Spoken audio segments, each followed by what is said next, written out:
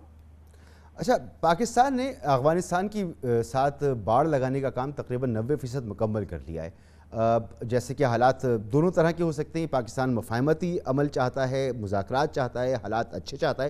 اگر ایسا نہ ہوا تو یہ جو باڑھ ہے ہماری, یہ تو صرف کافی نہیں ہوگی, پاکستان کو مزید اقدامات کرنے ہوں گے. وہ کیا پیش نظر ہیں آپ کے؟ یہ باڑھ جو ہے نا, اس میں پہلے تو یہ تھا کہ پاکستان اور افغانستان کے درمیان کوئی بارڈر ہی نہیں تھا. تو پتہ ہی نہیں تھا کہ کہاں پہ افغانستان شروع ہو رہا ہے, کہاں پہ پاکستان ختم ہو رہا ہے.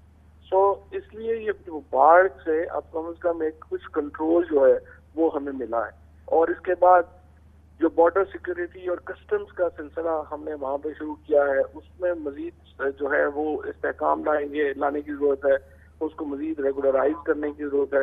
اس کے نتیجے میں جو آمد و رفت ہے اس کے اوپر ہمارا کافی کنٹرول آ جائے گا.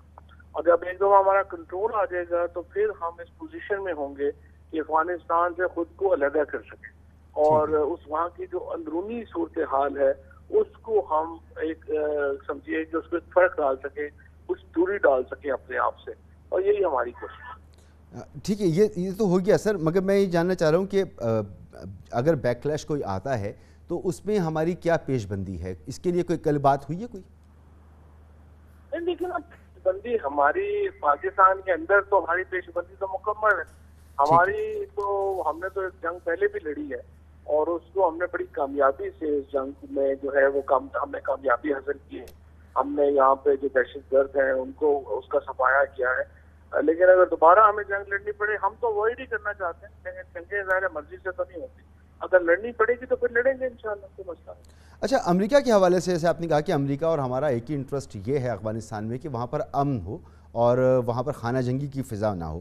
امریکہ کے حوالے سے پاکستان اپنی پالیسی واضح کر چکا ہے.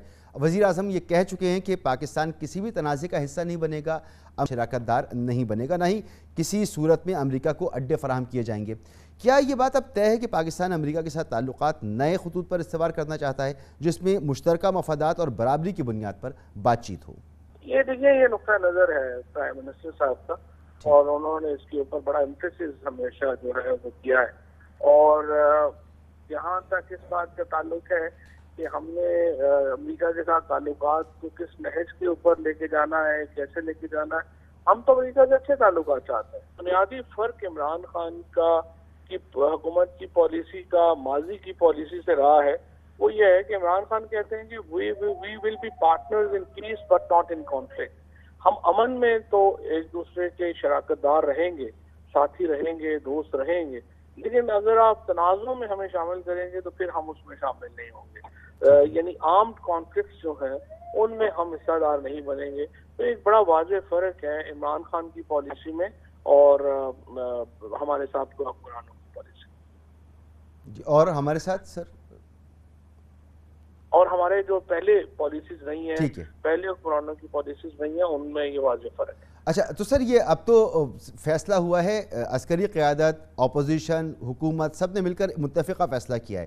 میں یہ جاننا چاہ رہا ہوں کہ اب ہم امریکہ کو اڈے بھی نہیں دیں گے, امریکہ کے کسی تنازع میں شراکت دار بھی نہیں بنیں گے, اور اب ہم برابری کی بنیاد پر اپنے تعلقات اس سے استوار کریں گے, مشترکہ مفادات کی بنیاد پر ہم تعلقات استوار کریں گے.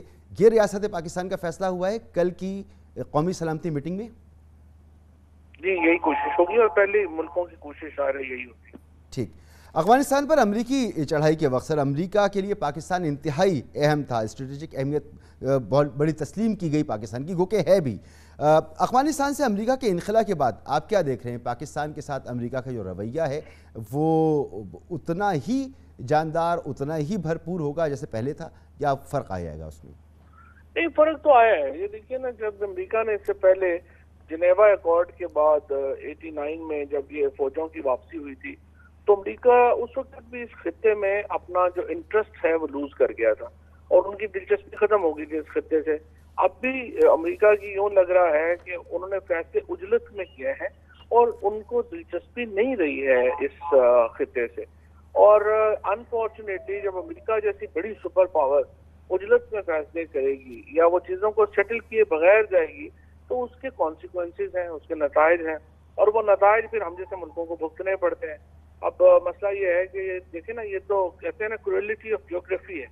اب اس میں ہم ایک اس خطے میں ہیں, اس خطے کے اندر تنازع ہے, اس تنازع میں دنیا کی سپر پاورز انوالو ہیں. وہ سپر پاورز یہاں پر سیٹلمنٹ کیے بغیر نکل جاتی ہیں، ہمیں جی کانسیکوینسز بھگتنے پڑتے ہیں. یہ ایک حقیقت.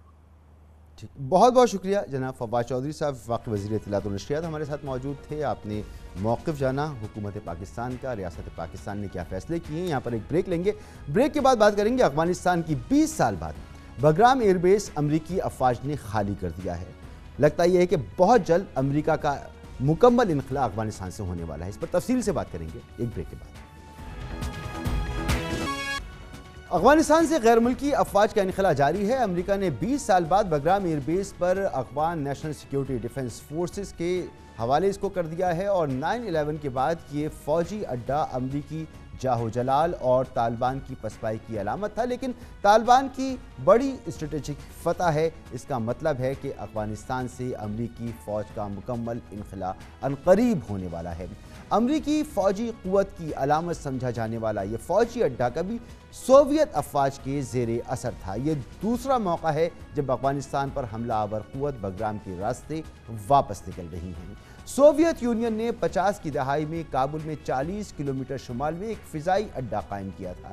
بگرام نامی ایک قریبی گاؤں جس کے نام پر اس بگرام ایئر بیس کا نام مشہور ہوا.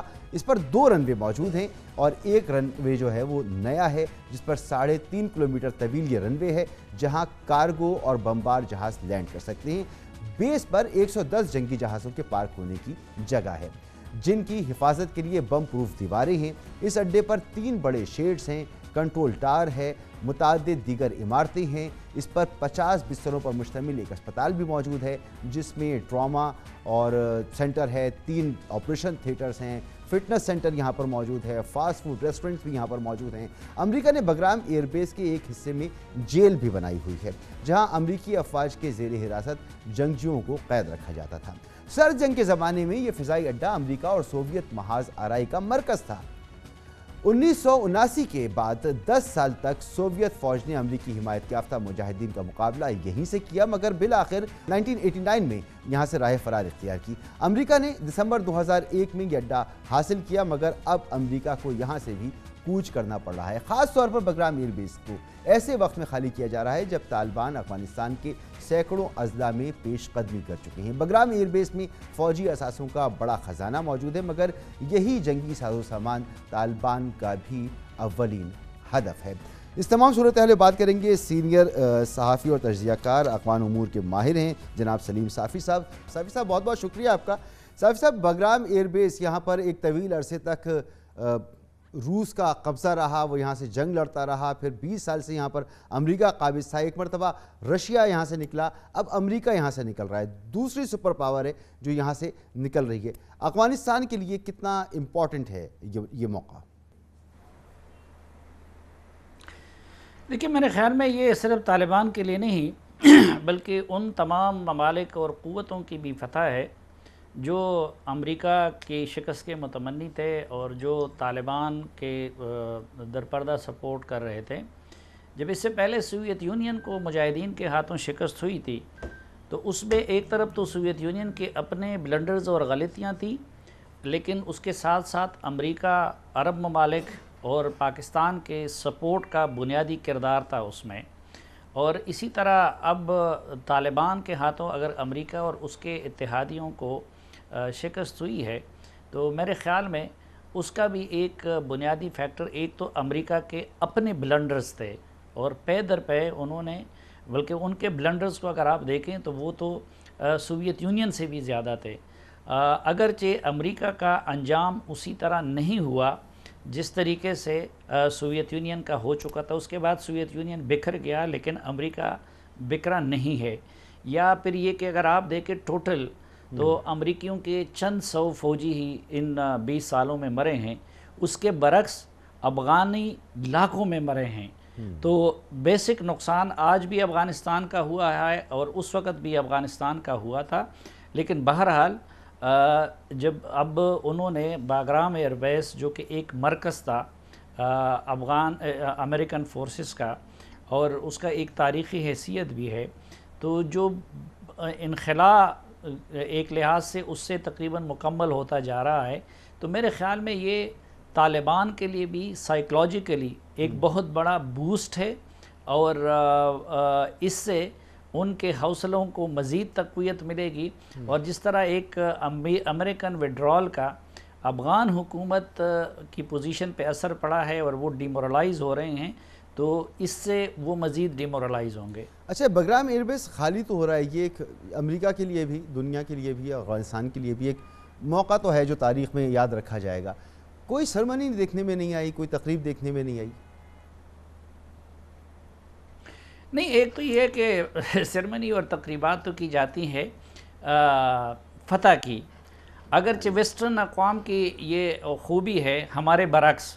مثلا ہمیں جہاں جہاں پہ ناکامیاں ہوتی ہیں، ہزیمت اٹھانی ہوتی ہے، تو ہم ان کا ذکر نہیں کرتے، ہم ان کو اپنی نصاب کی کتابوں سے بھی نکال لیتے ہیں. اس کے برعکس آپ اگر امریکہ میں جائے تو وہ جو جنگیں امریکہ نے جیتی ہیں ان کی اتنی یادگاریں نہیں ہیں جتنی زیادہ ویتنام وار کی ہیں.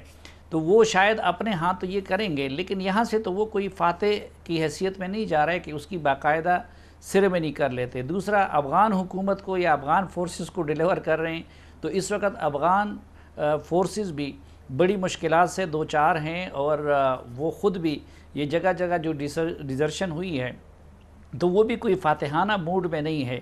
اس لیے میرے خیال میں اگر سیریمنی کر کے اور بڑی تقریب کر کے، اگر چھوٹی سی تقریب ہوتا ہے کہ ہم افغان فورسز کے حوالے کر رہے ہیں، کوئی اس طرح کی بھی کوئی چیز سامنے نہیں آئی.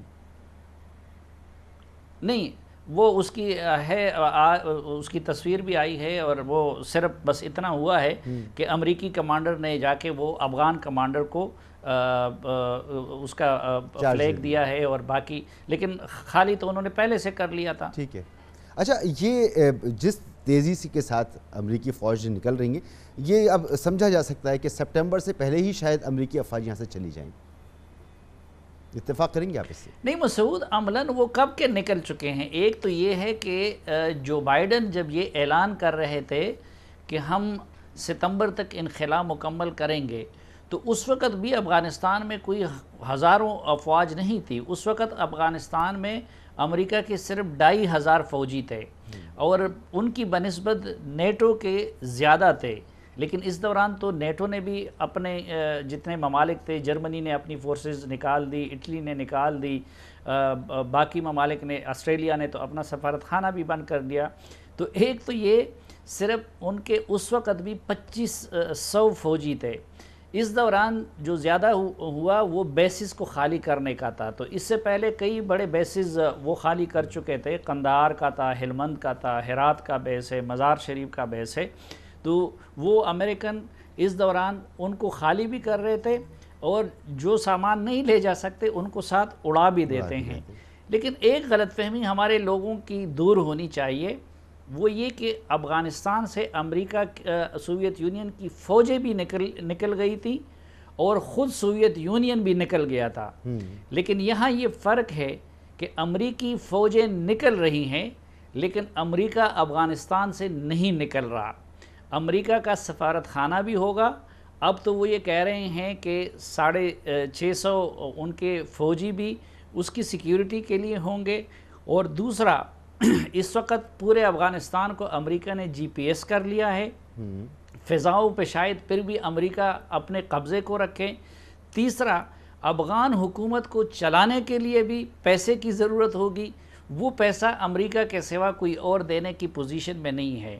اور جو مختلف اس دوران وہ اپنی کلٹیویشن کر چکے ہیں، تو میرے خیال میں آگے بھی وہ ریموٹ کے ذریعے افغانستان کی صورتحال کو بڑی حد تک کنٹرول کریں گے. اس لیے اس لحاظ سے سوویت وڈرال میں اور امریکن وڈرال میں فرق بھی ہے. تو صافی صاحب، یہ جو مسلسل بات کی جا رہی ہے کہ کوئی پولیٹیکل حل دیے بغیر امریکہ یہاں سے نکل رہا ہے، تو اس سے تو آپ کی گفتگو سے تو میں اندازہ لگا سکتا ہوں کہ در پردہ پولیٹیکل حل ہے اس کے پاس جو وہ دے کے جا رہا ہے. نہیں، میرا تو اپنا یہ خیال ہے کہ امریکن پولیٹیکل حل نہیں چاہتے. امریکن افغانستان میں آگ لگانا چاہتے ہیں، اور میرے خیال میں وہ شعوری طور پر جان بوجھ کے وہ یہاں سے اپنی افواج انہوں نے نکال دی ہیں. ایک تو یہ ذہن میں رکھے کہ جب تک ان کی افواج وہاں پہ تھی تو سٹیبلٹی لانا یا یہ جو مشکل کام تھا یہ امریکہ اور نیٹو کی ذمہ داری تھی.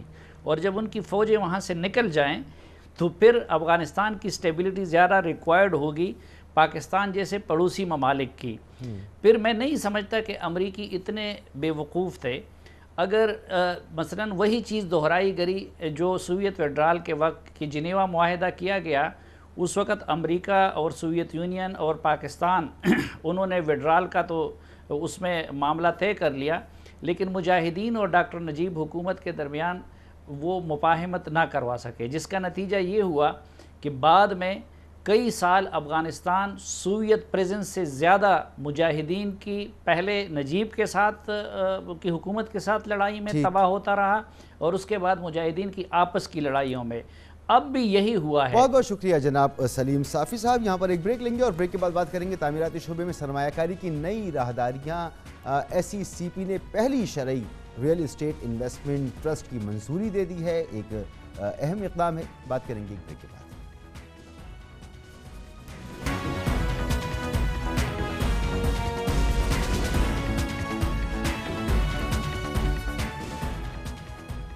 ملک کا معاشی پہیہ گھمانے کے لیے بہترین پیش رفت کا آغاز ہوا ہے. ریئل اسٹیٹ سیکٹر میں شراکت داری کے ساتھ سرمایہ کاری کی نئی راہداریاں کھل رہی ہیں. Security exchange commission of Pakistan نے ملک کی پہلی شریعہ کمپلائنٹ ریٹس یعنی ریئل اسٹیٹ انویسٹمنٹ ٹرسٹ کی منظوری دے دی ہے. یہ اسکیم کراچی میں اپارٹمنٹس کمرشل یونٹ تیار کر کے ان کی ملکیت کے شراکت داروں کو شرعی اصولوں کے مطابق منافع تقسیم کرے گی. اس کو ہم اس طرح بھی سمجھ سکتے ہیں کہ ریٹس میوچول فنڈز کی طرز پر ریئل اسٹیٹ میں سرمایہ کاری سے آمدنی کا منظم، شفاف اور دستاویزی طریقہ ہے. اس کے یونٹس اسٹاک ایکسچینج میں شیئرز کی طرح لسٹڈ ہوتے ہیں. ان یونٹس کی خریداری کے ذریعے ہر شخص کو ریئل اسٹیٹ کے شعبے میں اسٹاک ایکسچینج یا ایکویٹی مارکیٹ کی طرح سرمایہ کاری کرنے کا موقع ملتا ہے. ریٹس میں سرمایہ کاری کا شعبہ 2008 میں متعارف ہوا تھا، لیکن 2015 میں چند ترامیم کے بعد پاکستان میں صرف ایک رینٹل ریٹس اسکیم عارف Habib Dolmen rates management limited ہی متعارف ہو سکی تھی. اب security exchange commission of Pakistan نے حال ہی میں ریئل اسٹیٹ سیکٹر کے تمام شراکت داروں کے ساتھ مشاورت کر کے real estate investment trust regulations میں نئی ترامیم متعارف کروائی تھیں، جبکہ ایک ماہ قبل اسٹیٹ بینک نے ریئل اسٹیٹ انویسٹمنٹ کی یونٹ میں بینکوں اور مالیاتی اداروں کے انویسٹمنٹ رسک نمایاں طور پر کم کر کے 200% سے 100% کر دیا تھا. تازہ ترین پیش رفت یہ ہے کہ عارف Habib Dolmen rates management limited, جو کہ ملک میں واحد ریٹس اسکیم لانچ کرنے کا ایک کامیاب ریکارڈ رکھتی ہے، اس نے شرعی اصولوں کے مطابق لکی سیمنٹ لمیٹڈ کے یونس برادرز گروپ، فاطمہ گروپ، عارف حبیب کارپوریشن اور لبرٹی گروپ کے اشتراک سے سلک اسلامک ڈیولپمنٹ ریٹس کا آغاز کیا ہے. بلومبرگ کے مطابق کراچی میں ریٹس کے تحت تعمیراتی منصوبے میں کم از کم 8 ارب روپے کی ابتدائی سرمایہ کاری ہوگی. اس پر ہم مزید کلیئرٹی لیں گے، اس پر ہم بات کریں گے. محمد اعجاز صاحب ہمارے ساتھ موجود ہیں جو چیف ایگزیکٹو ہیں Arif Habib Dolmen real estate investment trust management کی. سر بہت بہت شکریہ آپ کا. محمد اعجاز صاحب، سب سے پہلے تو ہمیں یہ بتائیں ایک عام آدمی کو کہ یہ ریٹس اس کا مطلب کیا ہے، جسے آپ کہتے ہیں ریئل اسٹیٹ انویسٹمنٹ ٹرسٹ، یہ ہے کیا، ہوتا کیا ہے؟ بہت شکریہ آپ کا. جیسا کہ آپ نے اپنے انٹروڈکٹری میں اس میں کہا کہ یہ میوچول فنڈز کی طرح آپریٹ کرتے ہیں، اور اس میں تمام سرمایہ کار مل کر ایک ریئل اسٹیٹ پروجیکٹ میں انویسٹمنٹ کرتے ہیں، اور اس کے ذریعے نہ صرف یہ کہ بڑے سرمایہ کار بلکہ چھوٹے سرمایہ کار بھی شراکت کر سکتے ہیں ریئل اسٹیٹ کے بزنس میں. اس کو ریگولیٹ کرتی ہے ہماری SECP یعنی کہ سیکیورٹیز اینڈ ایکسچینج کمیشن، اور اس کے ذریعے ایک لائسنسڈ اینٹیٹی ہوتی ہے ریٹ مینجمنٹ کمپنی جو یہ میوچول فنڈ لانچ کرتی ہے، اور پھر وہ ریئل اسٹیٹ میں سرمایہ کاری کرتے ہیں، اور اس سرمایہ کاری سے حاصل ہونے والی آمدنی کو یونٹ ہولڈرز میں ڈسٹریبیوٹ کر دیا جاتا ہے. ٹھیک ہے. اچھا، یہ جو ریٹس کے ذریعے سرمایہ کاری کا طریقہ ہے، انٹرو میں کہا تھا. جی فرمائیں.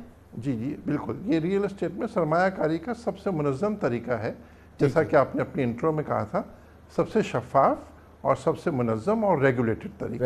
ٹھیک ہے. اچھا، ریٹس سرمایہ کاری کا طریقہ پاکستان جیسے ممالک میں کتنا مقبول ہے، اور ہمارے ہاں اتنے عرصے سے اس کو فروغ کیوں نہیں ملا؟ 2008 میں صرف ایک ہی عارف حبیب ڈولمن ریٹس ریٹس موجود ہے، ایسا کیوں؟ یہ آپ اس سے ایگری کریں گے کہ ریئل اسٹیٹ ہماری اکانومی کا ایک بہت بنیادی اور ایک بہت اہم حصہ ہے، لیکن انفارچونیٹلی یہ انفارمل سیکٹر میں آپریٹ ہوتا رہا ہے. ڈاکیومنٹیشن کا فقدان،